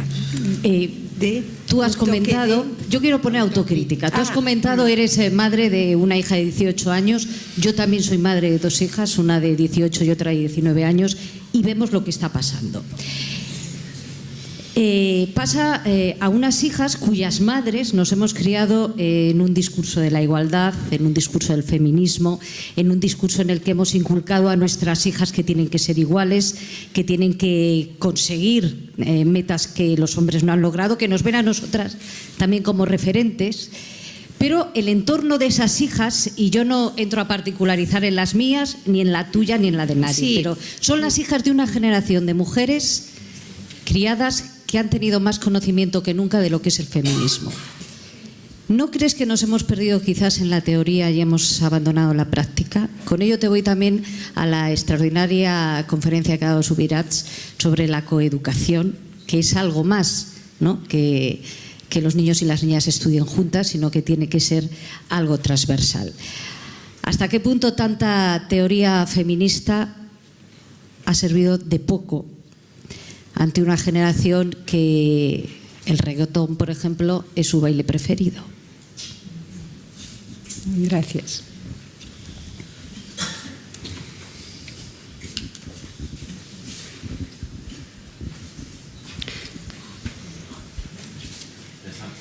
Vale. Bueno, yo creo que además soy la última palabra. Para concluir, me gustaría que nos aclarases un poquito tu posición sobre esta postura que hay dentro de algunos grupos feministas, o que se llaman feministas, que defienden la prostitución o la legalización de la prostitución frente al el feminismo que aboga por la abolición. Porque viendo una exposición como esta, oyendo siempre la postura del feminismo en general, que yo creía que era el que estaría en contra de la pornografía, no entiendo cómo dentro del feminismo puede haber unos sectores que aboguen por la defensa de la regularización. Creo que también es un tema de ideología neoliberal totalmente, pero bueno, me gustaría un poco que nos dieses tu punto de vista. Y muchas gracias por la intervención y por volver a Palencia. Ya. Bueno, muy interesantes todas las intervenciones. A ver, la verdad... primero lo de...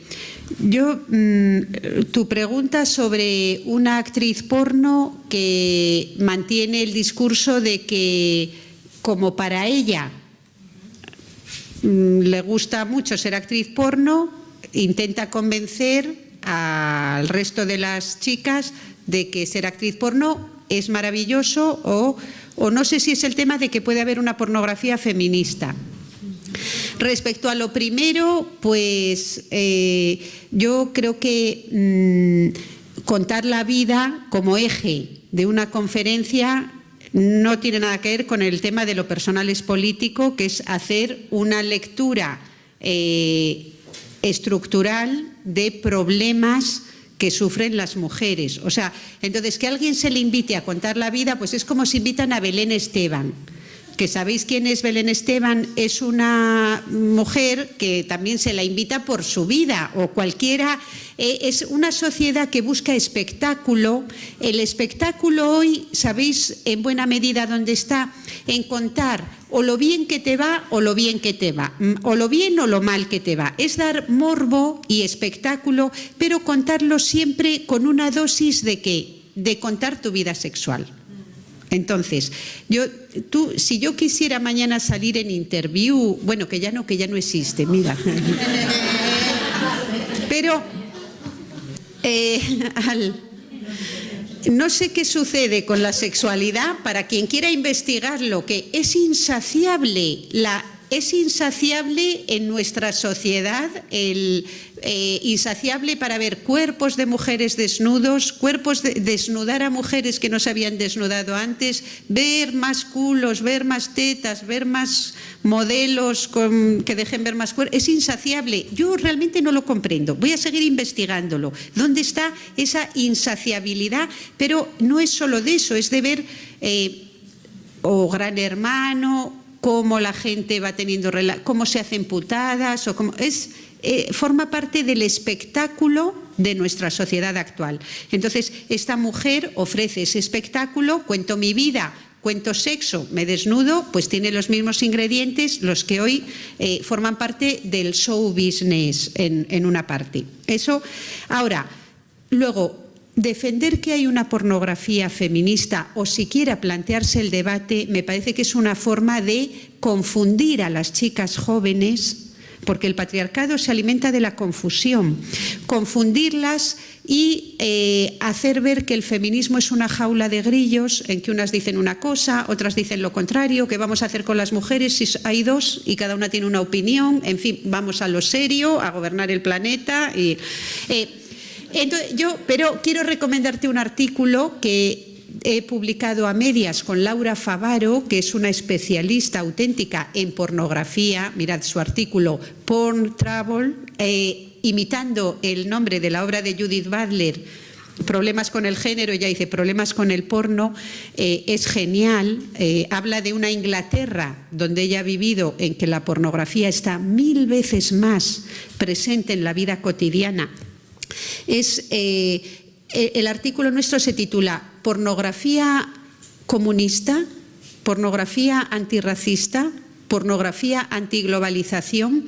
Con esto te digo, a mí me invitaron a un debate para hablar de pornografía feminista con ella, con Beatriz Jimeno, con otra, y nos iba a moderar Monedero, un hombre. Digo, voy a ir yo a un debate con una a 3 mujeres nos modere Monedero. Y dije, pues no, mira, no puedo. Pero escúchame, ahora quiero que me inviten una segunda vez para decir, cuando hagáis una mesa, Errejón, Pablo Sánchez, Rivera y Rajoy, sobre la pornografía de su respectiva, si puede haber una pornografía rajoinita, una pornografía... puede haber una pornografía podemita cuando lo delibere en tiempo, y nosotras vamos a dedicarnos mientras a gobernar el planeta, y si no el planeta, por lo menos Palencia, o por lo menos España. Es decir, es una tomadura de pelo que mujeres que quieren transformar el mundo, que están luchando contra las desigualdades, se vayan. Bien, es verdad que Beatriz Jimeno en uno de los actos dijo, nunca había visto una cola tan grande, pero yo, que no tuve reflejos, le tenía que haber dicho, cuando firma libros Belén Esteban o cualquiera, si tú quieres una cola grande. Pero el feminismo nunca ha sido un espectáculo popular de masas, y creo que no debe serlo. Si lo es otra cosa, es la lucha contra la injusticia, es la lucha por saber quiénes somos y quiénes queremos ser. Si tú lo que quieres es vender libros, pues escribe tu vida sexual, ponle un poco de morbo, sal desnuda en algún sitio y vas a vender muchos libros. Quien vende muchos libros son los libros comerciales y los libros Sombras de Grey. O sea, digo, bueno, pero si queremos ser Sombras de Grey, seámoslo, pero eso no es el feminismo. Lo que es una persona que quiere ganar dinero, con todo derecho, que para eso es una sociedad capitalista y neoliberal. Pero si quieres ganar dinero, vete a otro sitio. Respondiendo a otra compañera, el mensaje hoy a las chicas de una socióloga, que no quiero nombrar porque es que no me parece una mini enemiga de la humanidad, no llega a enemiga, pero el mensaje de a las chicas jóvenes: tenéis un capital erótico, vivid de vuestro cuerpo, tontas seríais si no vivierais de vuestro cuerpo, que es lo mismo que os decía esa actriz porno, ¿no? Tonta serías si no vivieses de tu cuerpo mientras tienes 18 años, porque ella ya lo que quiere es vivir de las charlas, porque claro, no, es verdad, ya me lo han dicho que lo quiere dejar gente, porque es una carrera muy limitadita. Bueno, luego saldrá otra y dirá, pues no, yo tengo 70 y mira, estoy en lo de abuelas follables. Digo, bueno, bien, siempre hay un nicho de mercado, pero si me dejo alguna respuesta me lo decís, porque la del reggaetón, la de la autocrítica, yo no soy muy de autocrítica, la verdad, porque mira, eso se lo comentaba antes a Alicia y ella también, una vez que le oí a Amelia Valcárcel, que decía, una generación no puede resolverlo todo.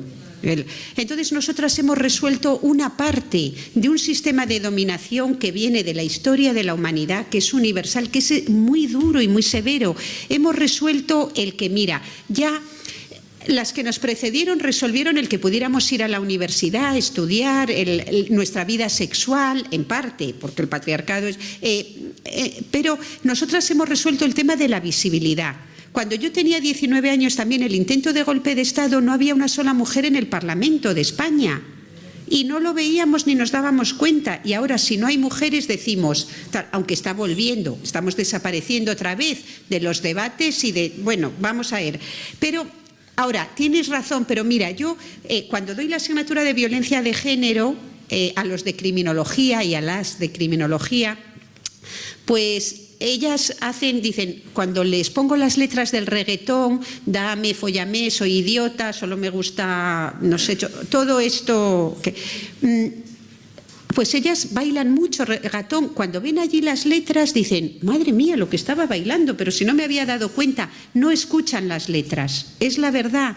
Entonces no es que escuchen las letras, sino que cuando cantan esto de Despacito, a saber lo que es lo de Despacito, porque yo verdaderamente no la he oído nunca. O sea, un poco, estoy en un gran almacén, me dicen, mira, ese es Despacito. Digo, vale, pero imagínate que es un acto sexual pero quien la canta no lo ve así. No quiero decir con eso que tengamos que apoyar esas canciones, pero que ellas no están esas letras, o son como yo cuando leía a Henry Miller, y mira qué feminista estoy, o sea, no, ya lo era cuando leía a Miller. Es decir, tenemos que comprender que cuando tenemos 18 años, por ejemplo, el tema de la sexualidad es un tema que nos tira mucho, que nos tira mucho.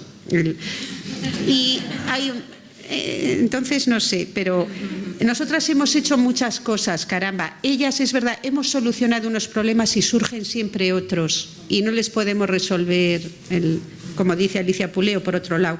Pero, ¿qué falta? ¿Quién falta? ¿Qué pregunta era? Ahí. Lo de la prostitución. Mirad, lo de la prostitución, igual que tú, pero yo sí comprendo, mira, defienden la prostitución desde el feminismo dos tipos de personas muy distintas. Bueno, podríamos decir hasta tres. Lo primero, todas las jóvenes y los jóvenes que ya han sido socializados en la sexualidad es un tipo de actividad como otro cualquiera y en Pretty Woman, por decirlo así, que la que quiere lo haga. Es el neoliberalismo puro y duro. Es como decir, oye, el que quiere trabajar 100 horas a la semana, que lo haga. El que no quiere, no, y tenemos que ayudarle, pero el que quiere, con la prostitución, esta postura es la que quiere que lo haga. Quien no quiere, no. Esto es dejar a los perros, a todas las personas que están en las clases sociales más bajas, inmigrantes, que van a tener que hacer por libre elección cualquier cosa que les dejen. En una sociedad hemos visto como actrices que se dice, es que las actrices no tendrán estos problemas. Les dicen, ¿que tú no quieres desnudarte y hacerme a mí felación? No te preocupes, ya encuentro otra que me lo haga, Dios, muy buenas. Es decir, la presión, lo de la libre elección es legitimar la desigualdad, a no ser que sepamos poner freno y decir, 8 horas, no se trabaja más de 8 horas diarias y cerraremos las fábricas en las que se esté presionando para que se haga más, porque tú no lo puedes dejar a la libre elección de 5 millones de desempleados, si quieren ser prostitutas o no, si tienen un trabajo de camareras y les dicen, pero mira, vente con un escotazo, que no quieres, que no es tu libre elección, pues mira, el finiquito el 30 de mayo, que no es la libre elección lo que hace la sociedad que queremos construir. Pero con la prostitución hay personas que no quieren pensar, no quieren mirar de frente el problema, porque no pueden seguramente, igual que otras no pueden mirar de frente al de la violencia contra las mujeres, y entonces quieren que se quite el problema y dicen, bueno, yo estoy en contra, pero caramba, vamos a mejorar la vida de las que están. Si estudiaran y se tomaran en serio el problema, verían que la legalización no mejora la vida de las que están, sino que al contrario. Y solo os digo, ved el documental sobre la legalización de la prostitución en Alemania. Tengo ahora una alumna que está en Alemania y va a hacer un trabajo, me dice, trabaja de turista sexual, iba a decir, pero no, de guía turística. Me dice, paso con el autobús y vemos continuamente por la zona de los prostíbulos, dice, es que ya no puedo más, es que la está ya empachando totalmente, tarifa plana. Claro, llevar a los estudiantes que has hecho un buen examen, veniros todos en grupo que os hacemos oferta. O sea, cuando lo has hecho alguna vez con una blanca y una negra al tiempo, 2 por 1. Una empresa siempre tiende. ¿Y cuál es la construcción del chico que el propio Estado y la sociedad le dice? Vamos a reanimar la economía, vete a gastar de putas, toma, dentro de poco es algo verdaderamente, no solo no mejora la vida de ellas, sino cómo se construye lo que es un hombre, arrastrados por la mercadería de la sociedad capitalista y a los prostíbulos desde los 18 años o antes. ¿Cómo afecta lo que ellos entienden que es la sexualidad? Que yo me corra. La sexualidad es que yo me corra. Eso es lo que aprende un hombre en la prostitución. Que a ellas, pero si ellas nunca quieren, pero si ellas nunca les apetece, pero si ellas... me sale más barato así que con mi novia. O sea, es volver a lo de siempre, porque esto era lo de siempre, a la forma más rancia posible de ver un chico, lo que es una chica. La de mi pupitre no, ya buscaré luego una para... bueno, también se han liberalizado mucho las cosas. A los chicos ya tampoco les importa tanto que una mujer que les gusta que haya tenido su pasado sexual. Pero eso ya lo viví yo cuando éramos jóvenes. O sea, nosotras ya somos hijas de la revolución sexual, o nietas incluso, bueno, hijas. No, que, a ver, bueno, pues yo leyendo escritores de los años 50 en Estados Unidos,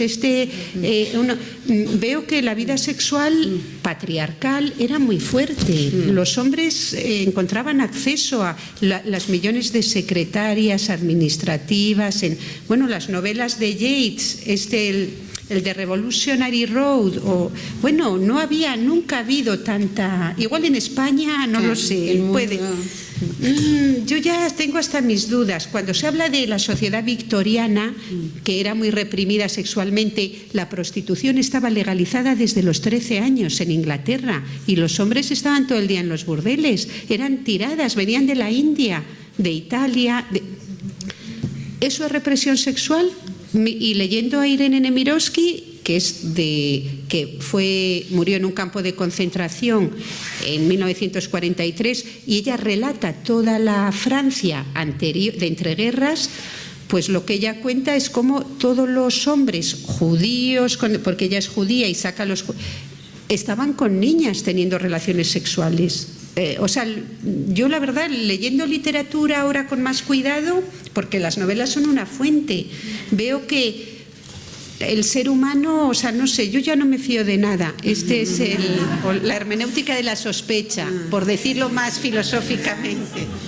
Bueno, ahí hay una pregunta, no sé si es brevísima, pero brevísima tiene que ser, porque en unos minutos tenemos que estar saliendo. Bueno, yo más que una pregunta, Quería lanzar una opinión que es mía personal, a modo crítica y sin ninguna intención más allá que la de generar una reflexión. A saber lo que vas a decir con todo lo que nos estás diciendo. En alto. A mí ahí tengo que decir que hay una cosa que no me ha gustado de la ponencia y tiene que ver con el lenguaje que hemos utilizado. Entiendo cuál es quiero entender cuál es la opción o el fin por el que uno utiliza ese lenguaje. Pero me parece que cuando utilizamos un lenguaje que es ya machista en un tema, en un debate sobre género, creo que al final ese discurso se nos da la vuelta. Ha sido un poco mi sensación, no sé si es compartido o no. ¿Vale? Quiero entender cuál es el fin, pero desde mi punto de vista creo que se nos da la vuelta. Me ha parecido que es machista, me ha parecido vulgar y bueno, me parece que en un discurso, en una facultad y sobre estudios de género, creo que podemos utilizar otro tipo de lenguaje. Tan solo a modo de reflexión y nada más, ¿eh? Tienes que leer a Henry Miller y ver la pornografía para ver qué lenguaje podemos utilizar que no sea porque simplemente estamos traduciendo a uno de los escritores más famosos del mundo, a una de las autoras como Kate Millett, que es la que utiliza este lenguaje porque más célebres del mundo.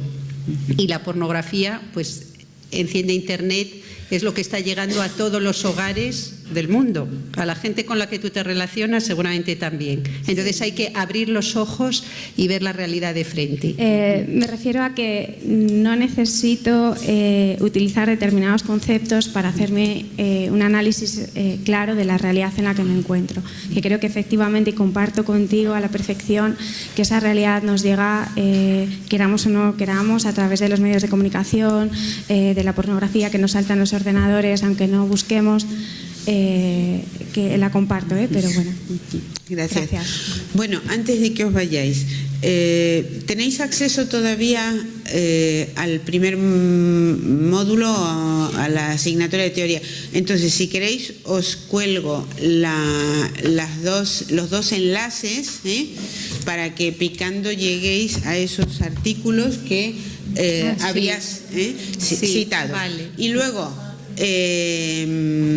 bueno, si me tenéis que enviar algo, escribir, etcétera, escribidme correo interno, porque yo estoy teniendo problemas para acceder al módulo. Entonces, si alguien tiene todavía algo que decirme, alguna revisión que haya pedido, etcétera, por favor, correo interno.